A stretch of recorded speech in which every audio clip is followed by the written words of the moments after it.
Welcome to the morning after show. It's 11 a.m. on the dot, which means we're not late to our own show, which is really a testament to me.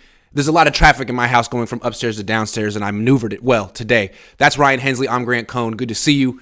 The Niners won a game. Was it a big game? Sure. Every football game is a big game. They won last night. We're here to talk about it today. And we're not going to be negative, but we're not going to be totally positive. So we want to start with the positive to get as a palate cleanser so you guys can appreciate, so you're ready. But first, we got to take this very generous comment question from Corey Soto. Got the win, but after 10 weeks, I can't reasonably believe this is a contender or, frankly, even a very good team. They will get rocked by the next quality opponent, as they did by the Chiefs, the only good team they've played. I can see why they would say that, but I also feel like the Niners are the kind of team that could rise to the occasion and play well against good teams. I mean, that's what they did last year. They really did play with the sense of urgency and a standard of excellence down the stretch last year because they had to. They had a ton of must-win games. This year, I feel like they might be able to skate into the playoffs, and maybe they think they can turn it on. I feel like they haven't turned it on yet, and they're telling us they can do it. They can flip a switch. All right, well, when the Warriors say they can do that, I believe them because that's a championship team. The Niners, what switch? What are you talking about? Yeah. I tried to start my show off positive this morning, too, and then a comment came in similar. The fans don't want to let us be positive. We're trying, guys. We're going to go positive right now. Stock up, DeMeco Ryans. Mm-hmm. I was very critical of him after the Chiefs game. He's young. He's inexperienced. He didn't coach well that game. At the same time, it's the freaking Chiefs. He had a banged-up defense. The Chiefs are great. Despite that game, which is on his record for this season, they still have the number one defense in the league, giving up the fewest yards in the league and the fifth fewest points. That is a real testament to DeMeco. And since he got schooled, to put it nicely, by Andy Reid, he has given up 0 points in back-to-back second halves, which shows that he is making the adjustments that he didn't make against Kansas City. Very impressive. If he keeps this up, he's going to be a head coach probably next year. I don't know if you heard what Talanoa Hufanga said about him after the game, but glowing praise, said he's poised no matter what the game situation is, which seems like he's saying a lot of coaches aren't. Yeah. Well, yeah. I caught what Ward said, too, about the halftime adjustment. He basically said he called one defense for the whole second half and just let them play. I mean, I think that's key. A lot of times coaches overthink things. When you have the better players, you just need to let them play man versus man. Let's man up and let your players win the game for you. Kyle, can you take a hint, Kyle? Do you really need to have Deebo Samuel running 3 laps in the backfield just to get him open? I mean, it seems like – okay, anyway, we're talking about DeMeco, and we're being positive. Yeah, DeMeco, I mean, one of the great signs of a good coach is halftime adjustments. Over the last 2 weeks, he's been perfect. He has a game plan going into it. He sees how it works. He goes into halftime. He makes his adjustments, and he's shown that he is doing the right things there. And the 49ers defense is going to be better than most teams that they go against. So I think he needs to kind of maybe if there's anything DeMeco might want to do is kind of go into all games the same way he went into the second half of the last game, which is just let his players play. Let them match up. They're going to be the better team a majority of the time when they're facing opponents. When we watch him and judge him as a defensive coordinator, we're basically judging his play calls. Oh, that was a good blitz in that situation, or that was a good coverage in that situation, or he did a good job taking away that player, or he didn't. Those kind of things. And I think on those terms, he's really has a very good resume. I mean, he's the number one defense in the league. But then when you ask players about why do you like playing for DeMeco?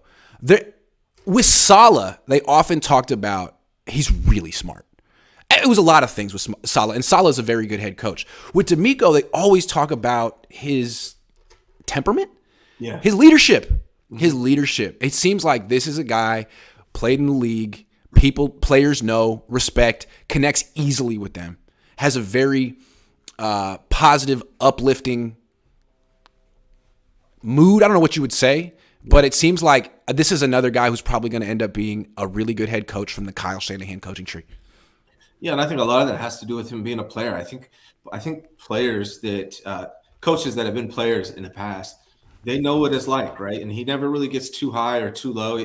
They say Talanoa said he comes into the locker room at halftime, whether they're up or they're down, same big smile on his face and just talks football. Here's what we're going to do in the second half. He's never really worried about what the team's doing. He's never too high on what the team's doing. He's just very methodical. He's a good leader also, right? His leadership is key, and not to stray off subject too much. And I know people were down on the whole Jeff Saturday thing. I was just going to bring that up. Right. And I understand from the black coaches' perspective. I get that. They do sure. Black coaches. And so I hear that argument. But that aside, as far as Jeff Saturday, I told everyone he's going to be able to go into that locker room and immediately have respect, because they know he's been there, he's done that, and he knows where the players are coming from, and he can relate to them. And I think that's one of the great things about DeMeco. I almost feel like Jeff Saturday, if he has success, could open the door for guys like DeMeco, former players in their 30s. Mm-hmm. It's like, hey, DeMeco also has proven himself as a position coach and a coordinator. He's worked his way up. But to be a successful head coach, as we've seen from a lot of guys who are delegators, if you can lead, if you have natural leadership qualities and the players trust you, and you have good coordinators and assistants, and you have talented players, you're going to be a successful coach. Yeah. Straight up. Yeah. And it seems like DeMeco is a natural leader. The players trust him. He's authentic because he played in the league and they seem to like him. Yeah. And he has the resume of being a successful position coach and coordinator.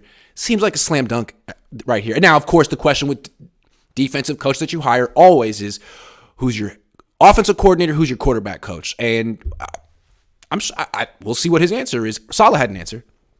Yeah, and what's interesting too to think about is DeMeco doesn't.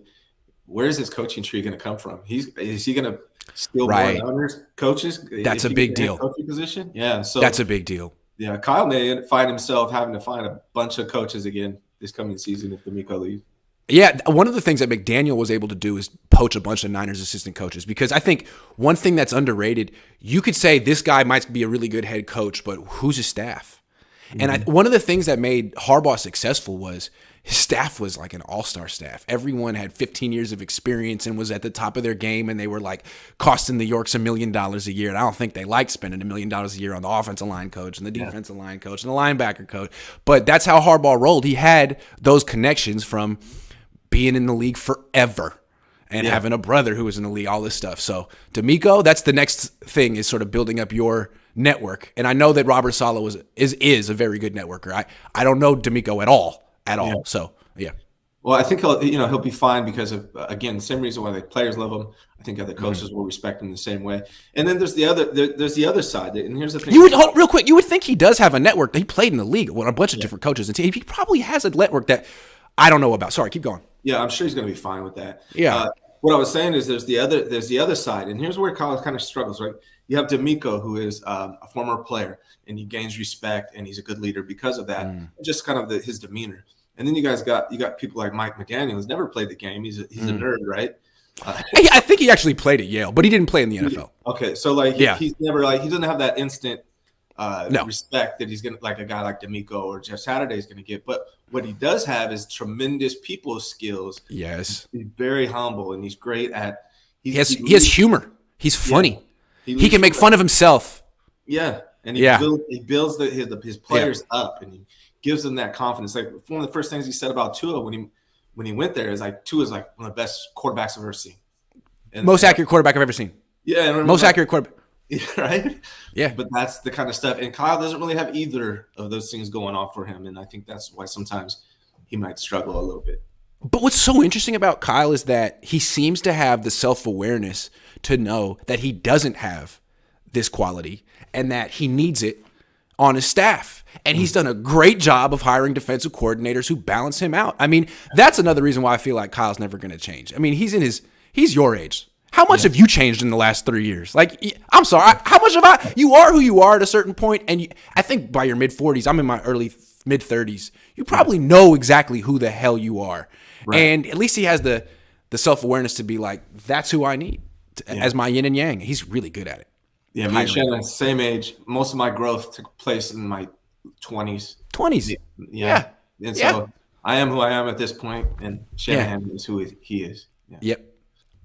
Antonio says Mexico week studs Elijah Mitchell, Jennings, and Jimmy Garoppolo. It is Mexico week. But first, it's Colorado Springs week. I got to go to Colorado Springs to watch the Niners practice. There's a polar vortex. It's going to be like in the 20s. Why? If you want to prepare to play in Mexico City, Why do you go to Colorado Springs? I'm thinking you might want to go to Mexico City to prepare to play in Mexico City. Some of the things the Niners do don't make any sense. It's an elevation thing, but it just seems like a lot of extra travel. I'd almost either go to Mexico City or stay in Santa Clara, and I don't get it. A lot of extra travel. And DeMeco and company. It's another one of these things where you can't just fly into Colorado City. I got to fly in, get a car, drive in. That'll be fun. So I'll get to experience.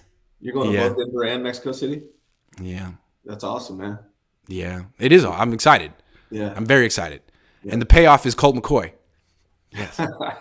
All right, let's do the other side of DeMeco Ryan. DeMeco Ryan's number one defense in the league.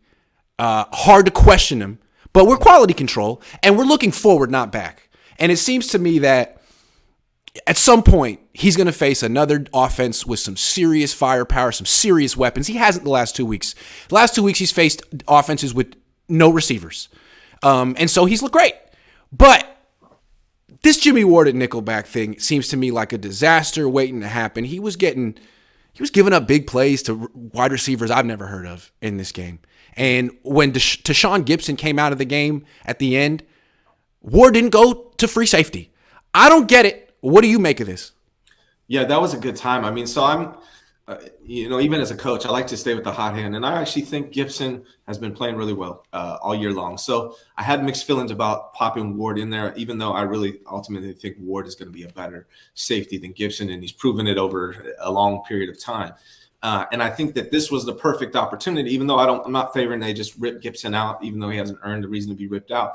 That was the opportunity last night. When Gibson went out, that's when you throw Ward in there, and maybe that's when you can just keep him there, let him do his thing. Mm-hmm. But instead, they threw Moore in for Gibson, and they kept Jimmie at the nickel.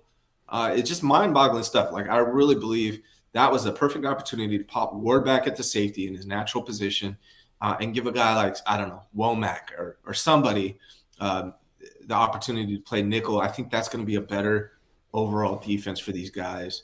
And it just doesn't make a lot of sense. And when I watched Jimmie, his interview after the game, he was talking about quarterbacks, but he just seemed like he just had a little chip. Like, I know Jimmie's a little like that anyways, but he doesn't seem like he's extremely happy with his current situation. But he's a professional, and he's doing, he's being a pro. I'm not happy with his current situation. I mean, they're playing him out of position, and I don't see how they can justify it. Because, frankly, Jimmie Ward is not a good nickelback. Sorry, Jimmie, no offense. It's not your position. And, I mean, they drafted him to play nickelback. He didn't play it in college. He showed early on in his career, back when he was 23, 24, more athletic than now, that he really didn't have a matchup skill set advantage over wide receivers. He didn't. Now, when you put him against tight ends, he erases them. The best tight ends in the league erases them. And he is an elite open field tackler. As the last line of defense, he's going to make that tackle. That's a skill set. It's a defined skill set. It's a valuable skill set. It made him a top 100 player last year. And instead, now they're putting him at the line of scrimmage so he can be like, an outside linebacker in the run game, in the run defense, and a man-to-man cover guy against wide receivers he can't cover. I think Womack would actually give the Niners a better nickelback than Jimmie Ward. And I think Jimmie Ward would give the Niners a better free safety than Tashawn Gibson. No offense to Tashawn Gibson. Thanks for holding it down, but I don't understand why the Niners feel like he needs to be out there. He's not anything special. And that particular position, when you're playing the nickelback, at least in coverage, against the run and blitzing, he might be fine at that. But when it's covering in the nickelback, when you're covering the slot receiver, you have to cover the entire field, right? Yeah. Jimmie Ward is how old is he now? 31? Yeah. I mean, like, so. You're literally guarding like the quickest dude on the team, and you have to cover the entire field left and right. Yeah. That's not his strength. That's not who he is. Womack is the guy, when I look at him, just from his skill set standpoint, who needs to be there, and Jimmie Ward needs to be in the back, keeping everything in front of him. I think him and Huff would do amazing together. So I really, really want to see that change, but it doesn't seem like that they're going to. I don't know.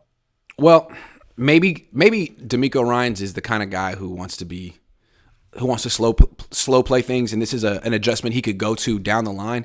But I'm afraid that if they don't get to this adjustment by the first week of the playoffs, this is going to bite him. eventually some team is gonna figure out that Jimmie Ward is a liability at nickel, and they're gonna go after it. It's gonna be Ward and Lenore. Oh, I mean, last night the Chargers did that to an extent with Joshua Palmer and DeAndre Carter were making catches on Jimmie Ward and Diamador Lenore. Lenore had a pass interference penalty.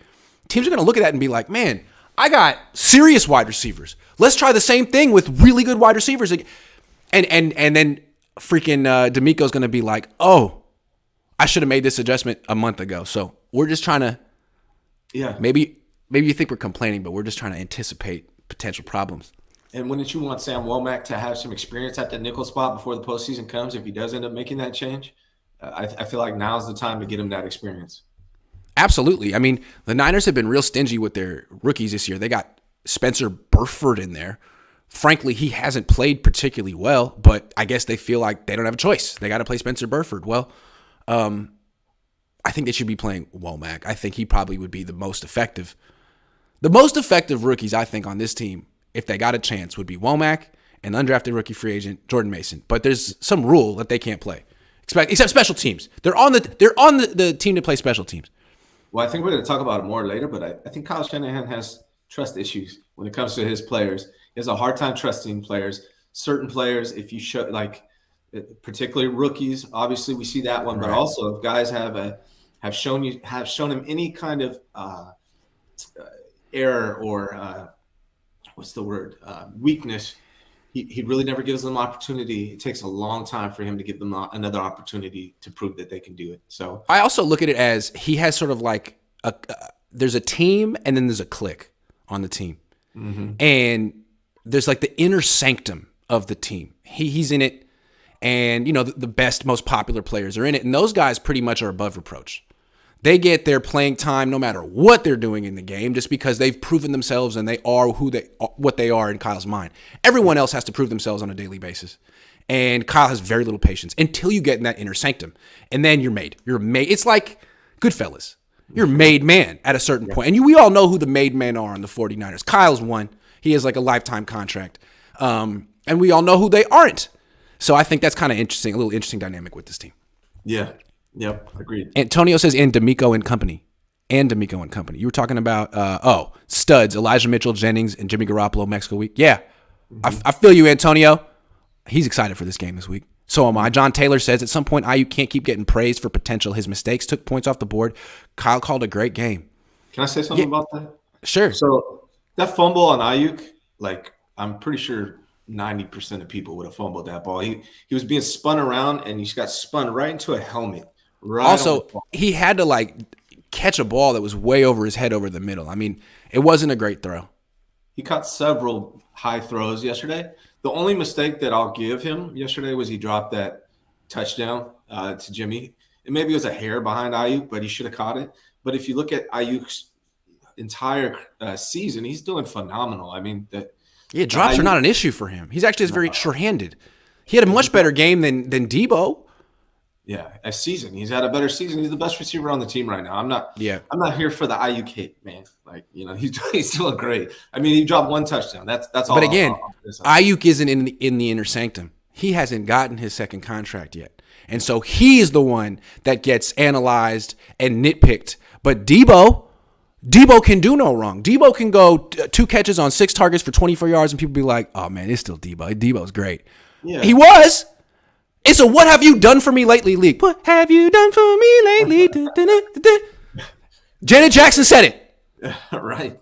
And who was it? Was it Janet Jackson? Was that Paul Abdul? It's Janet Jackson. Janet Jackson. I had a Paul Abdul flashback. Sorry. You had 6 receptions on 84 yards yesterday. Like, he led the team in receptions. But we want to pick on him because he dropped that one touchdown.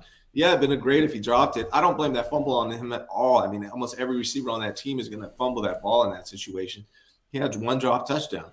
Aside from that, he played a really great game, and he's had the best season of all the receivers on the team. So you're not going to get any BA hate from me this year. That being said, catch the freaking ball, Brandon. Catch the because it was a great route. You spoiled it. It was it was a phenomenal route, and as well as Brandon Ayuk can play, he can take it to another level. He can be a little bit more consistent. But just in comparison to everyone else in the offense, he is their The best players on offense are him, Elijah Mitchell, and Jeff Wilson Jr., who's no longer on the team. Those are the ones who bring it most consistently. Yeah. So, frankly, those are the ones. Matthew, I thought it was funny. I don't know, maybe it's better to talk about later, but I thought it was I don't know. Are we covering Jimmie later? Just Jimmie? He said Kyle called a great game. I have to disagree with that. We're going to talk about the offense, and we can talk about Jimmie. You want to talk about Jimmie now?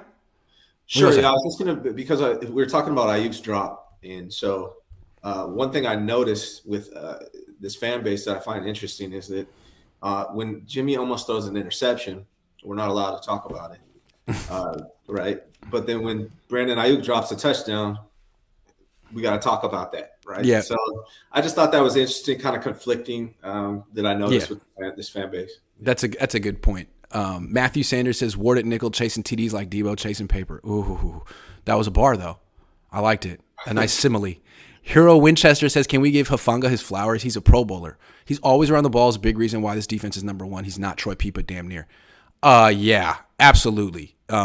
He's really, really good, and he's one of these young players who sets the standard of effort and performance. It's funny. The young guy set the standard on this team, and he's one of them. Yeah, it's been that way. He's great off the field too. Like in the press conferences, I love that guy, man. Yeah, he sealed the game with an interception. He came up there. And he's like, I just want everyone to know that I gave up that touchdown. It was me. I got to play better. Yeah. It's like, all right, we weren't even going to say nothing, but okay, appreciate it. Antonio says, I don't think Mexico has a lot of places for practice. Some courts don't have good quality. Okay, fair enough. So Colorado Springs it is. All right, let's go to the offense. And look, there's not a lot of good you can say about the offense right now. But instead of just torching it indiscriminately, let's be real clear about what the problem is. I think it starts at right tackle. I think it's a domino effect starting at right tackle. I think Mike McGlinchey, his play has really deteriorated. And when he went from being a serviceable right tackle to a almost unplayable right tackle. And here's what I want. It's not the pass game. I mean, we see the when he gets run over and pushed back and pushed into Jimmy Garoppolo's lap, but it's the run game. This is a run-first team. They want to have an identity. They want to run the ball, preferably from under center, preferably outside zone, left and right, which means McGlinchey's at the point of attack a lot of the time. Well, you see what happens when they run right. There's just a bunch of guys in the backfield, and the running back gets smacked, and they go nowhere. So that's a big problem for Christian McCaffrey, who's a gadget player. And not a real classic running back. When he's in the backfield, you want to get him outside the tackles, left or right, like Mostert or Debo. But you can't do that because you can't run right. Only can run left. Mm-hmm. And Deems know it. So that's the problem. That's why the Niners aren't running the ball so well from under center. So they do much better running the ball from the shotgun between the tackles. And frankly, that's not McCaffrey's game. That's Mitchell's game. That's Wilson's game. And you're taking, McGlinchey out of the point of attack. But the Niners want to be the under center outside zone team, right? They did it with Mitchell and Debo last year. They want to do it with McCaffrey, and they can't with McGlinchey. Last year they had Tom Compton. Yeah. He was really good as a run blocker. He's not coming back. So until they find someone who's a better run blocker than Mike McGlinchey, this offense is not going to have an identity. It's a big problem. Yeah, if you look statistically, look at all Jimmie's screen passes. They're all to the left. Yeah, they're the number one team in the NFL for running off that left tackle. Yes. They do that more than anybody else, and it's because of McGlinchey. And he always seems to have a bad holding call at the wrong time, a missed block at the wrong time in the passing game and in the running game. He's definitely the weak point on this offensive line, and I'm hoping – he seems like a great dude, but I'm really hoping the 49ers move on from him next year. And honestly, Jake Brindles hasn't been playing well. That's true. We need to point that out, too. It's not just McGlinchey. It's the fact that last year they had Alex Mack, Daniel Brunskill, and Tom Compton from the center to the right tackle. And they could run behind that. This year it's Jake Brendel, Spencer Burford, and Mike McGlinchey. And all three of them are struggling as run blockers. So, they have to run behind Aaron Banks and Trent Williams all the time, which, frankly, teams know it. And the only way you can keep them off balance is to get in the shotgun and run between the tackles, which is not what you brought Christian McCaffrey. You want to run with McCaffrey and Debo. Those are your best players. You're paying them hella money. But they're gadget guys who don't really run between the tackles as well as Mitchell. Yeah. And you can't run outside the tackles because of McGlinchey. It's a problem. It's a big problem. That's why I say, if Tom Compton could be that big of an upgrade as a run blocker last year, let's see Jalen Moore. Let's see Colton McKivitz. Can't be worse. It can't be worse. And if they are, this team has a problem. Now, they always can just stay in the shotgun and let Mitchell do his thing, but then you traded for – what is McCaffrey's role then? 8 checkdowns a game? Yeah. McGlinchey is ruining the McCaffrey offense. You know, I thought it was funny was Shannon Sharp tapped in. Did you see that? About time. About time someone nationally says something. Yeah, Shannon Sharp's like 69 is awful or something like that. Can't block anybody, holding on every play. So, yeah, that was interesting to see somebody nationally tap in, especially someone like Shannon Sharp. Yeah, I mean, McGlinchey's a problem, man. They got to address it. We'll see what they do. But, you know, something I thought was interesting is Elijah Mitchell, man, 4.9 yards per carry. McCaffrey only 2.7. So, you know. They're way different. They're way different. McCaffrey, you want to get him in space on the edges. That's not the Niners' run game right now. Yeah. Their run game is between the tackles, and that's Mitchell's game. So it's also Jeff Wilson's game, who's so good. He's so good, and he's doing great for Miami right now. That was such an unnecessary trade. It's nice to bring in Christian McCaffrey, but Kyle, you can't use him the way you want to, the way you use Mostert, the way you used Debo last year, because Tom Compton isn't coming back. Sucks. Yeah, who would have thought we'd be missing Tom Compton right now? Yeah. G-Code says, you said last night, Jay Wilson, monster game. CMC looked benched in the fourth quarter. CMC is not built to pound the run. Elijah can't do it all. Bring back Jordan Mason. Yeah, again, like your identity is to get a lead and then run the ball and be physical and put the game away. Man, that's not McCaffrey's game. Yeah. So you still need that change of pace running back, and it's Mitchell. But what happens if he gets hurt, which he's done every 3 games of his career? Like, wow, Wilson would have been nice to have around. Yeah. Well, you could have had all of them. Yeah, be like, Jeff, you know, here's $1 million. Are you happy? Here's a bonus, man. I mean, come on. I don't know if you're not allowed to do stuff like that, but you could take care of a guy. Yeah. Just saying. And it's not like CMC's known for his health either, right? So now we got Mitchell and McCaffrey, who are both known for getting injured.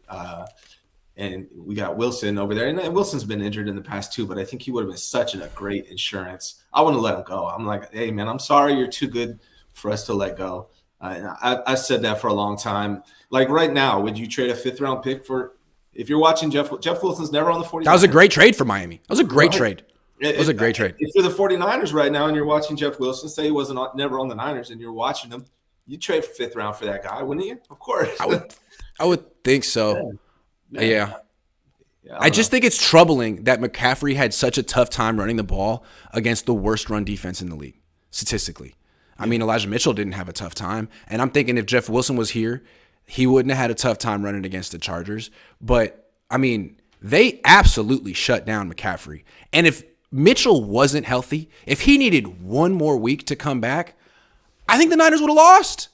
Well, can I say, like, with the CMC stuff, I really thought Kyle Shanahan's run offense yesterday was super vanilla. And, like, he's using CMC like a power back. Yes! That's not like he's Terrell Davis or something. Hey, let's just run off tackle. Like, what? It's not going to work. It's not going to work for CMC. He's a gadget player. The whole offense is built around 2 gadget players, McCaffrey and Debo. When, frankly, their best player are a traditional running back in Mitchell, a traditional wide receiver in Ayuk, and a traditional tight end in George Kittle. But Kyle, he needs to be super creative. Watch how I use my gadget players. And everyone's like, oh, my God, them in the backfield at the same time. It's going to be so creative. Defenses, they're just going to spontaneously combust. Thinking about it's like, where's the creativity? It's not there. Yeah. You know what you need to do, Kyle? Just get out of your own way and hand the ball to Elijah Mitchell and throw the ball to Brandon Ayuk. And that's what your offense is this year. Will he figure it out? I don't know. He figured it out in the fourth quarter. I'll give him that. And Juwan Jennings, he figured it out. Well, to give Kyle one piece of credit is he did stick with Mitchell after seeing hell yeah, which I was impressed with. I did like that. But watch Debo Samuel. Whenever he's lined up in the backfield, watch it. 9 times out of 10, if he's on the left side, he's going to be running to the right. If he's on the right side, he's running to the left. Yep. Every single time he's in the backfield, watch. If you observe that moving forward, I promise you, I've been watching it all year, and I think defenses can figure that part out too. I was sitting next to Tom Rathman in the press box last night. I'm not going to reveal what we talked about, but yeah. watching the game with Tom freaking Rathman. It was really cool. So we're standing up watching the fourth quarter together. And I said, Tom, don't you think it's interesting that they're closing the game with Elijah Mitchell and not McCaffrey? And he goes, well, Mitchell's a lot more powerful. Like, why would you do anything else? Yeah. He wasn't surprised at all. And I was like, yeah, that's true. It's a no-brainer. It's a no-brainer. Yeah. Mitchell looked like a way better runner, especially between the tackles. McCaffrey, like you said, he's a gadget player. He's awesome. Nice player. Yeah. But don't try to use him like you did Jeff Wilson or Mitchell, because that's not who he is. They kept slamming. I mean, he did have the one. He had the one touchdown run, McCaffrey, which was basically because Ayuk had that great catch, got him down to the 2. The Niners hurried up to the line of scrimmage and sort of snapped it before the Chargers were ready. But other than that, they kept slamming him into the line at the goal line, and he went nowhere. Stop that. That's Kyle trying to justify his trade. Stop trying to get him touchdowns so he's the offensive player of the week or whatever, man. It's like, just use your players how they need to be used best. He's not a goal line back, and you know it. I think Kyle Shanahan looked at the Chargers' defensive run stats and was like, I'm just going to run it down their freaking throats all game long. And there was no like, oh, I got to be creative with how I use Christian McCaffrey. It's I'm going to run it up your ass all game long, excuse me. But I feel like that's what it was with Kyle. Yeah. Agree. Antonio says, of course he's excited. Niners coming to town. Me too. Me too. Bunless Hot Dog says, you guys notice Jimmie is way better in shotgun. The whole offense is way better in shotgun this year. And it's partially because when they're under center, they're trying to run to the edges, and they can't this year. They can only run to the left. And if the defense knows that, then it's hard to run to the left too. Although the Niners been able to do it a little bit. This is what happened to the Harbaugh team. They were really freaking good, and then that fourth year, Anthony Davis went down, and they went from Anthony Davis, who was a really good run blocker, to Jonathan Martin, who's soft. Yep. All of a sudden, you can't run right. Well, now it's hard to run left, and everyone knows what you're trying to do. And they went 8-8. Right tackle matters. Hey, Grant, if you're trying to be a run team, you got to be able to run to both sides. Otherwise, you're not going to be a great running team. Hey, Grant, we shouldn't refer Tyshawn as Debo. We shouldn't refer to Tyshawn as Debo until we see him again. He wants to call him Tyshawn. Your name is... That is his given name. Matthew Sanders says, Zoolander voice, he's not an ambi-turner. That's true.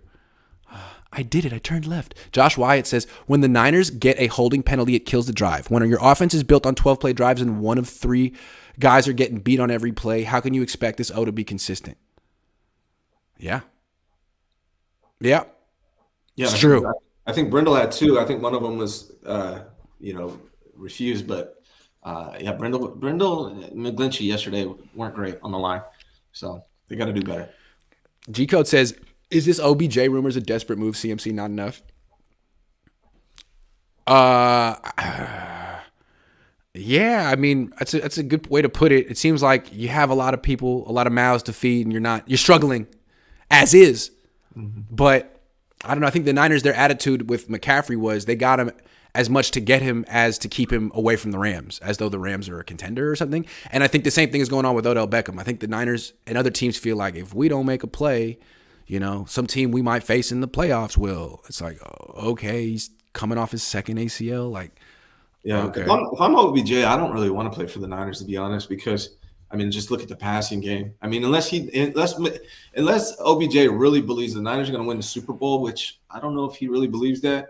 I'm not trying to come to the Niners and play with this passing game. They really only pass on third down, and they're these short passes that he's probably not going to get. He's probably going to be the 4th or 5th target. I don't know. I'll take OBJ as a fan of the 49ers, but does OBJ want to play for the Niners? I don't know. What about LBJ? He's dead. Shreddy Murphy's he's dead. Still winning if Keenan Allen and Mike Williams played. I don't know. I don't know. But I got to say, I thought Herbert was really impressive. His arm is really good. He's very accurate. Yeah. And he had that one throw to 88, whatever that Trey McKitty, that was just freaking on the money. That McKitty alligator armed. It would have been a walk-in touchdown.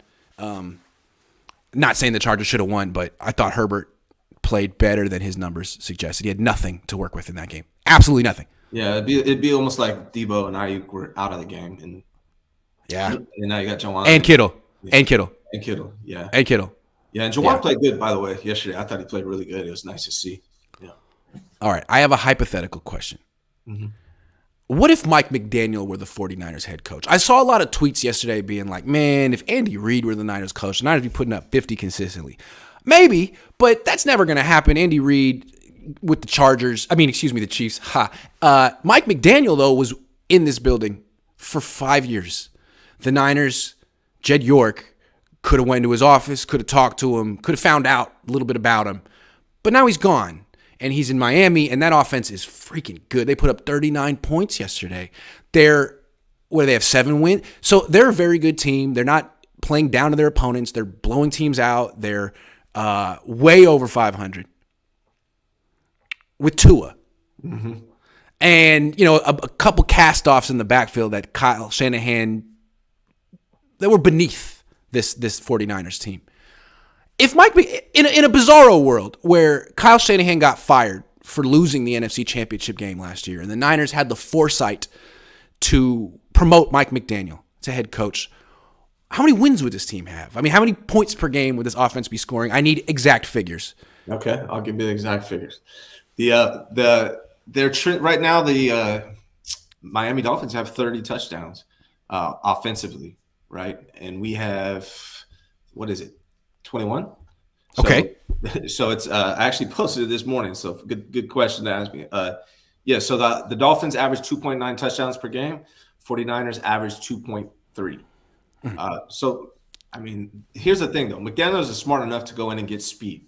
The only speed that Kyle Shanahan brought in was Danny Gray, who doesn't see the field. And now McCaffrey, who can't get to the edge because of McGlinchey. Yeah. So, I mean, McDaniels, to me, he was the creativity behind this offense. I really, really believe that. I mean, even Collinsworth last night, he said, you don't see any more motions on the pre-snap by any team in the NFL except for Miami. The jet motion. You see it in Miami a lot. Yeah, with the Niners, you see Deebo Samuel running in circles. Yeah. He's running. He's going to run a swing pattern like – what about all the quick jet motion stuff that they used to do? I guess that was Mike McDaniel's thing. They do it in Miami. And we're picking on Debo a lot this year, and some of it's probably justified. But I can't help but imagine how Debo would look if he was on Miami or McDaniels was the coach of the 49ers. I think he would find a way to make Debo shine, play to his strengths more than Kyle Shanahan has been able to this year. I mean, last year was his best year, and who was in charge of the run game last year? It was McDaniels. I think one of the things that stands out about the Dolphins this year and the Niners in the past when McDaniel was here was the attention to detail on offense. Just all the little things that they would do to set up blocking angles that maybe other teams don't do. I mean, McDaniel has a way of making the rest of the league look pretty vanilla. And he's doing it to the Niners. Like, he leaves and all of a sudden the Niners look vanilla on offense. And I think that attention to detail is what is missing. And so I think when you really think through this hypothetical, what if they just ditched Kyle last year and promoted his subordinate? They'd be better off most likely. And I think that kind of illustrates how Kyle is the problem. If there's a problem, this team might win the Super Bowl. I don't know. But if they don't, it's because of Kyle, straight up. And Jed at some point needs to realize that this team is underperforming and it's Kyle's fault. And unless he can fix that, you're letting really good head coaches leave. Like 2 years ago with Saleh, I think he'd have a winning record with this team right now. This year it's McDaniel. Next year it could be DeMeco, who looks like he's going to be a successful head coach too. Mm-hmm. So at a certain point, Jed, we're talking to you, bud. It must be demoralizing to see Miami put up 30-plus points pretty much weekly, while the Niners, you're paying all this money for weapons on offense, and the Niners are like eking out 22 points. I don't know. There's a couple things I'm seeing here with what's going on, what could be possibly going on. One, Kyle's been here. This is his 6th year. Eventually, your voice starts getting old to players, right? Especially the guys who've been here, like you start tuning it out, right? That's one thing. And some new life would maybe spark things up here a little bit. The other thing, which I think is the big problem here with Kyle Shanahan, is he doesn't trust his players, whereas McDaniel trusts his players. Not only does he trust them, he tells them he trusts them, tells them they're better than they are. He tells them he believes in them before they believe in themselves, whereas Kyle Shanahan is, to me, the reason why we're not scoring points, the reason why Jimmy's interceptions are down, which is a good thing. He's trending the same touchdown passes, but fewer interceptions. He's trending 8 versus 12 and 22 touchdowns versus 22 last year. But the reason why I believe that we're not able to score is because Kyle Shanahan doesn't believe it and trust Jimmie. So he's calling these short outside things for Jimmie. Yes, we're a few targets downfield more than normal. I get that. But those are actually low interception type passes. If you're throwing deep and outside, that's more safe than you are throwing these inside. And that's part of why I think Debo is struggling, because Debo was really good at these slants. Take it and go. They're not really calling those as much this year as they are these outside line of scrimmage screens. And I think this all, same reason he doesn't play as rookies. Kyle Shanahan does not trust anyone but himself when calling these games. Well, and that's an interesting point to bring up, trust. If the leader and head coach of the team can't trust his players, how can they trust him? I feel like to be an effective head coach, your players have to trust you. And that's what Jeff Saturday had yesterday. Like, Jeff Saturday's team scored more points than Kyle's team. You can't say that Jeff Saturday went against the worst defense, the Chargers and the Raiders. Jeff Saturday's team, with old-ass Matt Ryan coming off the bench and Michael Pittman and Jonathan Taylor, scored 25. While Kyle, in his 6th year, with the most dangerous team in the league and all the greatest weapons, 22. That's not great. And this team is looking like, I don't know what we want to do. I don't know what we're trying to accomplish. I mean, at least on offense. Everyone has great things to say about DeMeco. He's playing not to lose. That's how, and that's why he plays down to his opponents. He's just trying to do enough offensively to squeeze out a W every single week. And he's not playing like, let's go whoop these dudes' asses. Let's go put up 40 points on these guys, right? That's not his mentality. It's like, let's not make any mistakes. Let's make sure Jimmie doesn't make a mistake. That is the problem with this team right now. That's why they're not scoring. Most of the time he's only calling passes on 3rd down when he has to. It's obvious to me now, after processing everything, what is wrong with this offense. And it's just Kyle Shanahan doesn't trust. He doesn't trust Jimmy Garoppolo to make these plays. So he's being as conservative as possible, relying on the defense in the run game. And it's just old. I think it's bigger than that, though. I agree with everything you said. I think it's so much bigger, and I think it's systemic. I think the Niners just flat out believe their own hype. They love the hype that they get. Every time they come out flat, it's right after they got hyped up. So, like, all offseason, people said they were going to be great. They lose to the Bears. Next week, come back, take care of the Seahawks.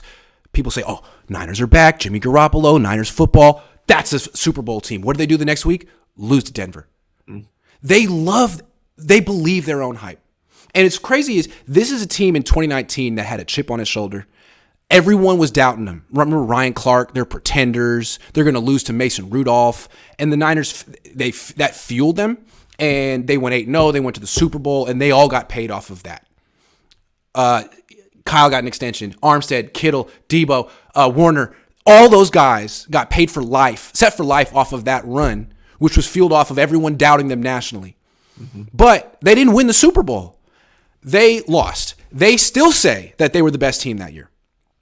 They believe that they should have won that game and they got screwed because of the Bosa call on 3rd and 15. They celebrated with Lil Wayne after the loss and continue to say that they were the best team. They've done everything they can to keep that team together, which basically says they feel they're the best team in the league.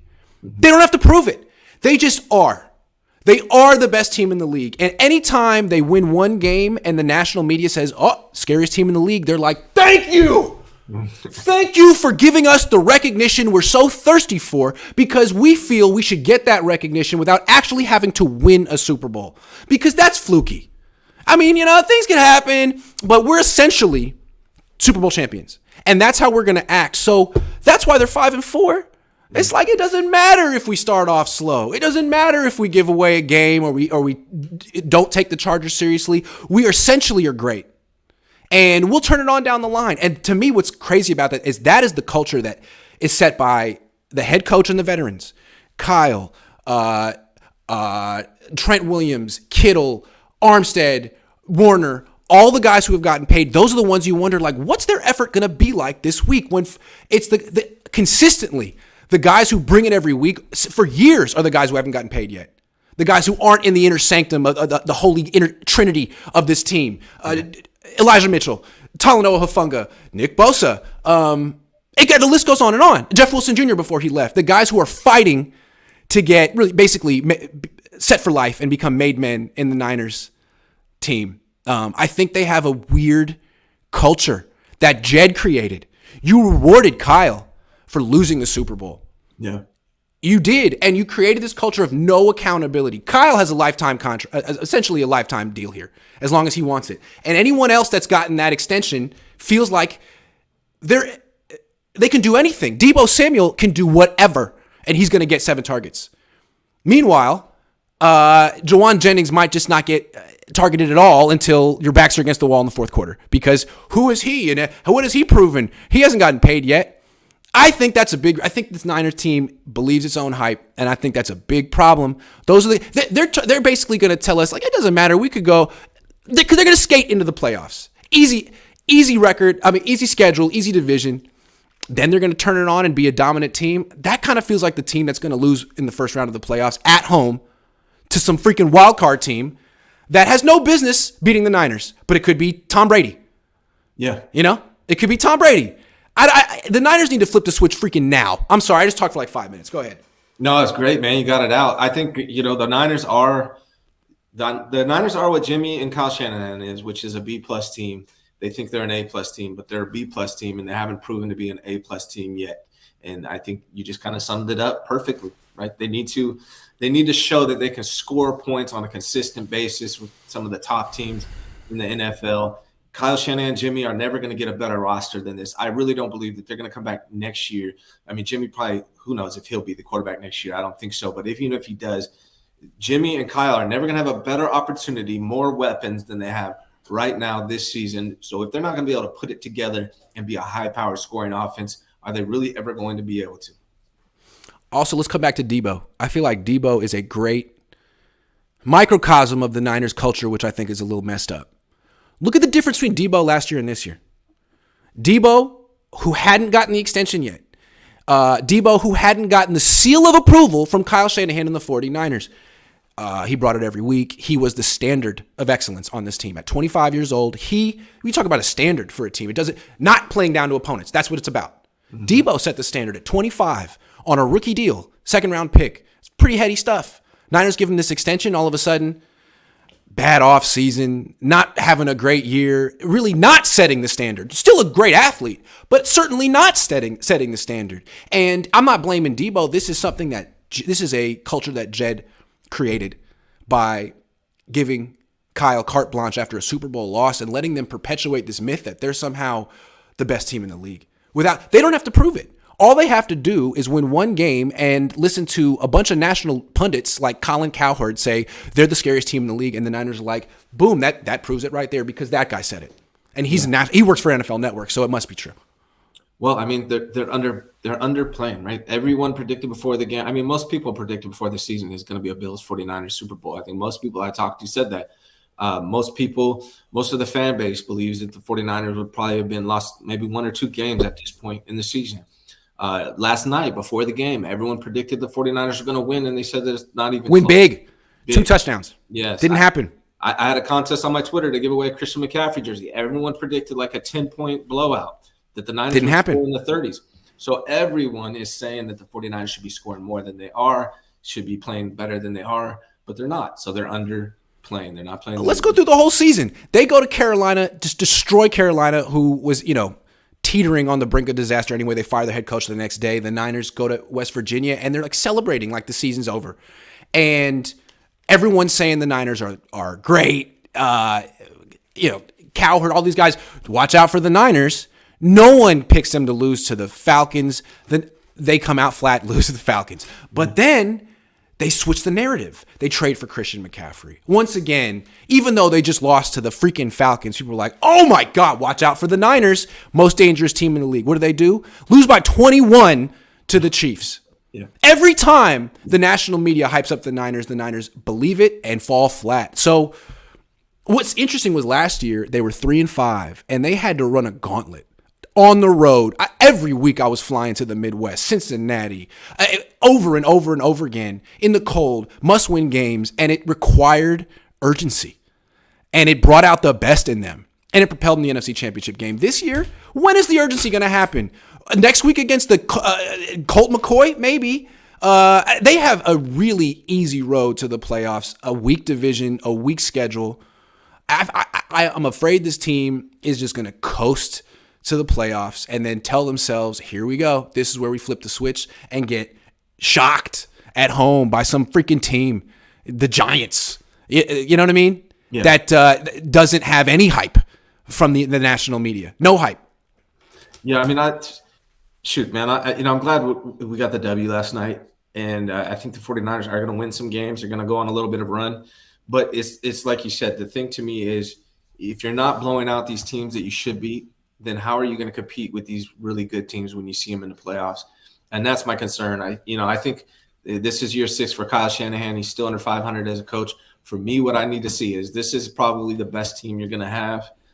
This is the best roster you're going to have. This is the easiest schedule you're going to have. This is the season where I want to see him make things happen in the postseason. And I think in order to do that, you have to start blowing out some of these teams right now to show that you got what it takes to compete with these better teams once the postseason comes. Yeah, and I want to talk to Jed here. The reason the Niners play down to their opponents is because you have created a culture of, complacency in the organization. You just want to contend. You want the national media to say you're good. You want hype. And what you have right now is a team that's underperforming. A team that would be better off if Mike McDaniel were the head coach or Robert Saleh. And now you got DeMeco Ryans, the third of the trio, who's probably going to leave next year. If you acknowledge that the team would be better off with either one of those other two guys who left already, and that Kyle's the reason the team is underperforming, if they lose in the first round of the playoffs because of the stuff we're talking about right now, Jed, you got to acknowledge that there is something broken with this culture and you got to fix it. And I think the fix is changing the head coach, maybe making DeMeco Ryans the guy. I'm not saying do it yet. Obviously, this team could go to the playoffs, win the Super Bowl, in which case, give them the lifetime contract. I don't care. But they haven't done that yet. And they haven't really acted like a team that's going to do it. So, Jed, I hope you're watching very carefully. Just because the talking heads on ESPN and NFL Network like your team today doesn't really mean anything. Yeah. Yeah. I mean, something that I think fans need to understand is because, I'm seeing some comments in here too, is I do a SWOT analysis on myself 4 times a year. And my whole mentality every day is how can I improve, right? Even when I do good, I look at my numbers, like in my business, for example. If I have a good week, a good quarter, good month, whatever, I'm like, okay, I did a great job. How can I do better? And that's where I look at the 49ers in the same manner. It's not like, yes, I'm happy we got the W, but they are still not playing up to their potential. And I think that's what the issue is. And Jed, you need to create a culture where people need to prove themselves. Kyle Shanahan did his best work in 2019 when he needed to prove himself. It was his 3rd year. It was time to prove something. He hadn't gotten an extension. He did. And then all of a sudden you took away all human incentive. And I feel like Jed doesn't understand human incentive because of who he is and where he came from. Yeah. He doesn't get it. He wants to crown people because he was crowned. It doesn't help. It hasn't helped Jed. It hasn't helped Kyle. You want to build in incentives for people to work hard, Jed. So I wonder if Kyle actually, if they do get rid of Kyle and he goes to another organization with a better structure, if he could have more success, even though he's not going to change who he is. Maybe another owner would actually stand up to Kyle and be like, I'm not going to say yes 100% of the time to you. I actually know what I'm doing and we can work together. Where Jed's like, hey man, thank you so much for saving my reputation. It was looking real bad there after Tom Sula and Chip Kelly. Just keep getting the people on ESPN and NFL Network to say you're a genius because it makes me look good. Yeah. And to be clear, I don't think, in my opinion, I don't think Kyle Shanahan's going anywhere until after. If he doesn't do good this season, they're going to give him the whole, I didn't have Trey Lance year next year. Whether I agree with that or not, that's what they're going to say. So they're going to give him another year. I don't see Kyle going anywhere until if he does bad this year with this roster, they're going to give him one more year with Trey Lance to see what he can do. And then if he doesn't do good that year, they're going to get rid of him at that point. But he's not going anywhere. I don't see anyone in the organization that's desperate to win a Super Bowl. Jed York, he already feels like he's a champion. He's got a full stadium. He's got a new stadium. And he gets talked about a lot. Kyle Shanahan is a genius, even if he has a losing record. I mean, his reputation is completely independent of whether or not he has a Super Bowl, at least so far. So it seems like the Niners live in this world where they won the Super Bowl already. They won it in 2019. They actually beat the Chiefs, and they're Super Bowl champions, and they don't really understand why people nitpick them so much and question them because they're great. And it's like Plato. Plato would have the theory that things had like intrinsic states, the platonic ideal of something, that somehow they're just platonically a great team, and they don't necessarily have to prove it.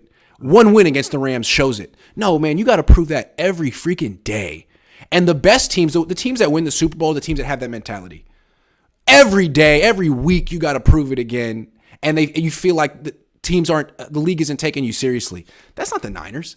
The Niners are basking in the good old days. Hey, remember when we won the Super Bowl in 2019? People think we lost, technically, but we actually, remember that? That was great. Or last year, when we actually beat the Rams in the NFC Championship game, sure, Jaquiski Tartt dropped that pick, but if he had caught that, we would have won. So basically, we've won 2 Super Bowls. Isn't that amazing? Yeah. That's the culture in Santa Clara. I can't stand it. I can't stand it. Agreed. And it's Jed's fault. I could see It's Jed's fault. It starts at the top always. So He tried to beat Eddie with Harbaugh. I have high standards. And he ran Harbaugh out of town purely on ego, just to prove that he was the reason the Niners were good, not Harbaugh. Well, that didn't work out. And now he just clings to Shanahan for credibility. He doesn't want to prove that he knows anything anymore. That was 10 years ago when he was competing with Harbaugh. He's not competing with Kyle. He's thanking Kyle for giving him credibility when they should be saying, you know what, Kyle, thank you so much for turning things around and getting the organization back on its feet. But we're about Super Bowls here with the 49ers. And if we feel you can't get that done, you're under review every year. I just don't feel like he is. And if Kyle isn't under review, then the players on the team that make more than Kyle aren't under review. And those are all the veteran captains. So that creates the culture right there. Yeah, I mean, you even see it with the fan base. People get mad at me for talking about how we can improve. You know, even after they just beat the Chargers. Best team in the league. Right. Who cares that they're 5-4? Doesn't matter because they proved stuff in the past, even though they didn't win a Super Bowl. Yeah, I mean, beating the Chargers is great. Beating the Rams is great. It's fantastic. But that doesn't mean they can't improve, and that doesn't mean I'm satisfied with that. I want to see us the 49ers doing better than they have. I want to see the Niners play up to have a standard. It's not about beating the Chargers. It's like if you're a sprinter, you're not racing against the other sprinters. You're racing against yourself. What's your best time? Can you beat that? It's not like, oh, I beat that guy. Like, you don't know that guy. You're not measuring yourself against that. I ran for 1 year in high school. I was decent. You're not measuring yourself against that guy. You're measuring yourself against yourself if you're good. Yeah. Jerry Rice, what Jerry Rice did. So, Niners, if you're a Super Bowl team, you're not saying we did what it took to beat the Chargers by 6 points at home. Like, no. Eventually, you're going to start establishing a standard. And I feel like with this team, the players that do it in 2019, they did it because so many guys hadn't gotten paid yet, including Kyle. So many guys. Now, so many of those guys are all like, you know, they're going to get paid one way or another. Debo, Warren, I'm not saying that they aren't great players anymore, but it's a whole different culture now on this team. Yeah, agreed. F.U. Jobu says, Jimmie looks to be playing with more confidence and swag. He is still Jimmie, but it looks like he is playing looser with Kyle hanging on his back. Well, he's got great weapons. I mean, like it's not quite Kurt Warner in the 20 years ago, but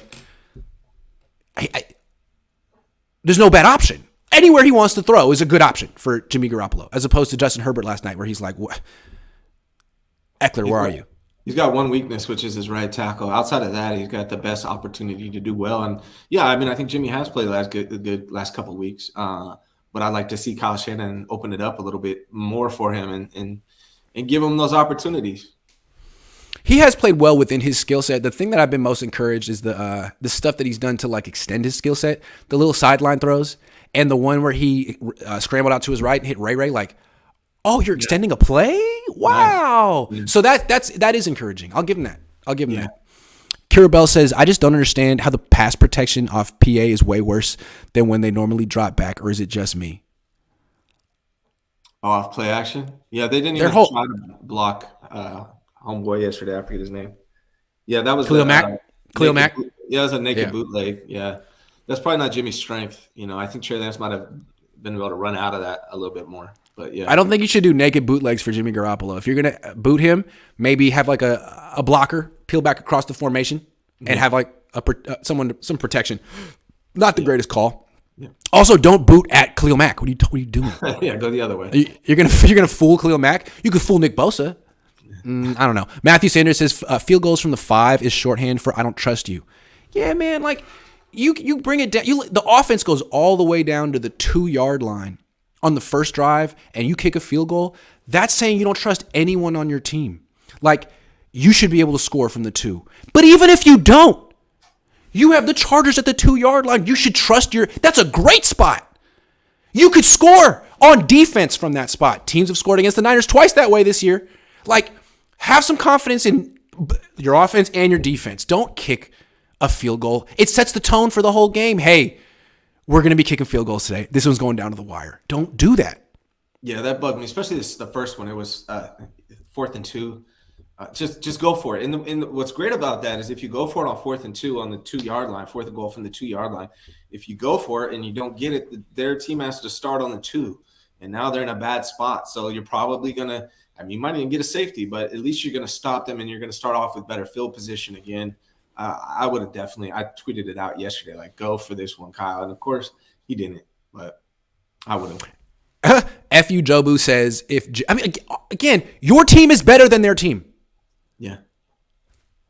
Show them. Show them. Yeah. You just drove the whole field. Reward your players. Again, I have confidence in you. You guys just did a good drive. Finish it off. And if you don't, well, that's okay because I have confidence in my defense.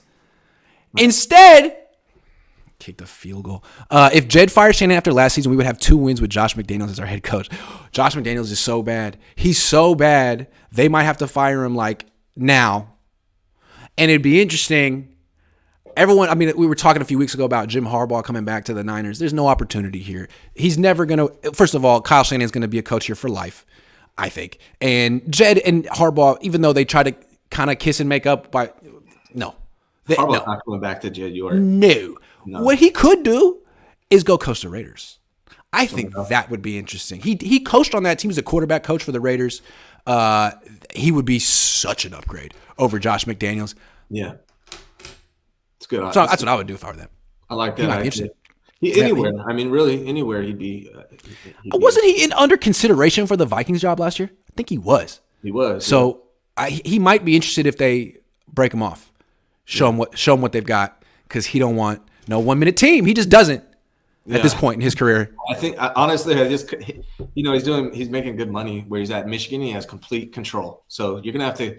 An owner's gonna have to come in like, it's your freaking show, Harbaugh. You do it. Here's the keys.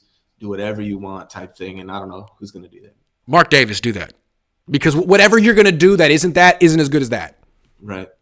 Yeah. Hey, make Jed look dumb. Go get Harbaugh and be like, yeah, got your boy. Got him. G Code says Talanoa Hufanga tied Tart in his SF career with interceptions. Hey, that just shows you how good Talanoa Hufanga's been. Because frankly, Tart. His legacy should be with the Niners should be that he was a good player for a long time for the 49ers. Unfortunately, his legacy won't be that. We know what it'll be. But his legacy should be he was a good player. Solid. Hufanga looks like he's a playmaker. It's nice. Michael Hamilton says, didn't Debo say he didn't want to be here? Yeah, he requested a trade. He did. Yeah. He literally did. Good call. Jaguayo56 says, Grant, you are quality control, fire Shanny, and hire who? There's a lot of people you could interview. DeMeco is a very interesting candidate. It seems like Kyle Shanahan does a very good job of developing coaches. He does. DeMeco's one. He already has the trust and respect of the players on this team. So he'd have to be really... Me personally, I really want to see more young coaches in the NFL. I'm tired of these old names. It's kind of like politics almost. I'm tired of these old-ass politicians running the country. I want to see some young guys in here, some new fresh blood, new ideas. Same thing with the NFL. I want to see some young players that maybe you don't even know about right now as a coaching candidate come in and take over some teams. Maybe not the Niners, but somebody. I like young head coaches they don't necessarily have to be, as long as they're leaders. I like that. But what they need is great assistant coaching staffs. Yeah. So I like experience at quarterback coach. So it depends on what you can. One thing that was effective with Sean McVay early on in his career is he had Wade Phillips. He had some connections. Kyle had some connections. Bobby Turner. So that's part of it. Like Ken Dorsey. Interesting. Who are your connections? Same with DeMeco. They probably have them. That's part of the interview process. Mm-hmm. Flave says, remember when people thought we should just release... Dude, do you ever talk about anything but Jimmy? No. It's okay. Flave says, remember when people thought we should just release Jimmy for nothing? Instead, we got a top 10 quarterback statistically in the league right now. Grant's crush on Jimmy now growing by the week now. Let's go. What about yours? It's stronger than ever, for sure. Yeah. Look, it's great for Jimmy because I think it sucked that Jimmy had to take a pay cut. That's a big come down for any person in life. Yeah. And it looks like if he keeps this going, he just might get some money. I don't know if he's going to be from the Niners. Frankly, I don't think they should. I think the Niners re-signing him or Seattle re-signing Geno would be emotional. But I wish him all the best. I wish Geno all the best. Both of their seasons are really good stories. And they just might be playing each other in the playoffs or, for a playoff spot. So good for Flave, Jimmy. do you think Kyle Shanahan trusts Jimmy? I'm curious about what you think about that. Do you think Jimmy trusts Kyle? Yeah, I want to know. Ramon Clark says, Debo hasn't been Deboing like he Deboed last season before the money. That is the realest thing I've ever heard, Ramon. Yeah. This offense is going to hold us back severely. We can't beat good teams straight up without any creativity. Go Niners, though. That was a really good comment, man. Yeah, it seems like with all this talent, the Niners should just be able to line up and win, but Debo really is underperforming. McCaffrey is an awkward fit right now in the run game because of the right tackle. Josh Wyatt says Yorks are the problem. They have a joke of a stadium and facilities, everything fake and on the cheap. The Niners are a premier brand that's run like a mid-market MLB team, 25 years of this garbage. That is really the unfortunate truth. And I think when you tell people like Niner fans who are in their 20s, they don't want to hear this because it's not going to get any better anytime soon. This is all they know. But this is the truth. First of all, Levi sucks. It sucks. It's nice enough, but there's no home field advantage there. Candlestick was grimy. It was at sea level. And as the day went on, the water high tide would come in, the water table would rise, and all of a sudden, you couldn't run routes outside the numbers anymore. Like, there's all these little tricks. The wind would swirl, like little tricks of playing at Candlestick that the home team knew it was a legit home field advantage. Santa Clara's just a little too warm, and they can't play there in September, and then they come back, and it's kind of pleasant, and they have nice grass, and it's just the most generic stadium in the league. Maybe that's what they're going for. I hope I live long enough to see them go back to San Francisco because I think it's going to happen. It's just a matter of when. Hopefully I'll be alive. They really blew up Candlestick. Unreal. I mean, that place, the catch was there. It should be a museum. They turned the old Yankee Stadium into a museum. There's a lot. That was another cool thing about Candlestick was the history. If a game was tight at the end, all of a sudden it's like, oh my God, like, is this another one of the great games in Candlestick history? Like, there's no history at Levi's. I like history. I'm a history buff. Yeah. Anyway, good stuff, Josh. Matt Sanders says, can Kyle Shanahan stop deferring, come out and set the tone? When did everyone decide that you have to defer? When we were kids, I remember if the Niners won the toss, they were keeping that ball and they were going to go down the field and score a touchdown, and that's how they set the tone. 7-0. Boom. Steve Young. Jerry Rice. It's because he trusts his defense more than he trusts his offense. He doesn't trust Jimmy, and that's been the problem all year. That's why they can't score points. That's why he defers. He's nervous. He wants to let the defense start it off. That's what's going on. Flave says Grant has a sparkle in his eye and blushes a little whenever he says Jimmy now. Ever since Jimmy Garoppolo gave him props, they've been in love. Happy for you, bro. Thanks. No, I like Jimmy, man. I do appreciate that he is like with Kyle, and you ask him questions in press conferences. He's so defensive. It's like it's tiring, you know. Yeah. With Jimmy, he's never defensive ever, and he knows all the stuff I've said about him, and he doesn't hold a grudge because he's above it. Although he probably does. I mean, I'm sure at some point if I run into him when we're like 50. he's going to be like, hey, Grant, remember that one time you said this about me? I'm be like, yeah, I'm sorry. But no, I mean, I think it's pretty much well documented that it's impossible not to like that man. Trey Lance, everyone likes Jimmy Garoppolo for good reason. He seems, I don't know him. He seems genuinely down to earth. Yeah. He seems genuinely down to earth. And so it's hard not to root for someone like that. Especially, it was hard to root for him when he got that contract that he didn't deserve. But now that he's gotten this huge come down and he had to be the backup and take a pay cut, easy to root for a guy like that. Yeah. Easy to root for that. So, yeah, but I think you're projecting the blessing. I think, Flavia, you got to have a little self-awareness here, man. I think you only write and talk about him. Yeah. It's an obsession, but I love you. Antonio says, as a Niner fan, I'd rather the Niners lose in the playoffs so Kyle Shanahan gets exposed as defraudulent coach that he is. Defraudulent. Yeah, well, Niner fans are wild for that. I hope the Niners lose in the playoffs. That's wild. I feel you, though. I understand why, but damn, that is a pretty cynical way to root for a team. That's why I don't root for the team. F.U. Jobu says, my kids learned a bunch of new words that they aren't allowed to say when Greenlaw got that personal foul called and then ejected. Yeah, that was trash. I mean, I understand the penalty, but not the ejection. That's over the top. Like, I don't really think he was trying to take his head off. I mean, he kind of fell into it. Yeah, I get the penalty, but kicking him out of the game. You know what's crazy is Greenlaw, despite being kicked out of the game, he still led the team in solo tackles. That's crazy. It felt like a college call, right? Like targeting. Yeah. I mean, like, technically hit him helmet to helmet. It clearly wasn't intentional, 15-yard penalty. Although when it happened, I said, they're going to kick him out of the game. Because the NFL, it's not like about doing the right thing. It's about optics. So that's an opportunity for them to be like, see, we take concussions and head injuries seriously. Like, do you? Do you? Yeah. Really? But so it's just an opportunity to make you look good. Yeah. And they let him play on national turf. So. Yeah, exactly, right? So, look, if the Niners feel that was unwarranted, that call, hey, Kyle, you pay for that fine. Yeah. You know what I'm saying? Flave says Kyle absolutely doesn't trust him. Doesn't trust Trey either. Not sure how he expects his quarterback to step up on the biggest stage when he puts them in 3rd and long in the 4th because he won't let him throw. Yeah, I think you're right, man. He didn't trust Trey. That's why he ran him. He doesn't trust Jimmie. That's why he calls the plays that he calls for Jimmie. And that's the biggest problem. He doesn't trust his rookies. There's a lack of trust from Kyle Shanahan. He has trust issues. Yes. That's not good. No, you have to be able to trust people. Does he even trust himself? I think it might be a control issue more than a trust. And it comes off as like it's really not trust. It's that he wants to control everything, Because he doesn't trust people. Right. Other than himself. There you go. Yeah. Good call, Flave. James Hennessy, new member. Thank you. Michael Carroll, I heart Jeff Wilson, but EM won that game, and I'm impressed. G. Cohn, who would you choose now? I want both of your opinions.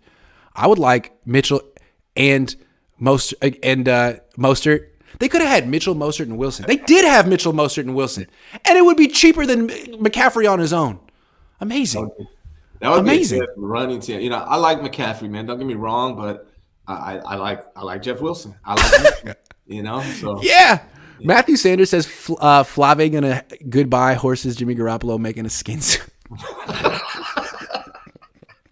A skin suit. Was that a Buffalo Bill reference? Oh man. Yeah, that was. Yeah. Thomas Tyler. Silence. That's such a good movie. Big Mike is struggling like Frank Gore in a spelling bee.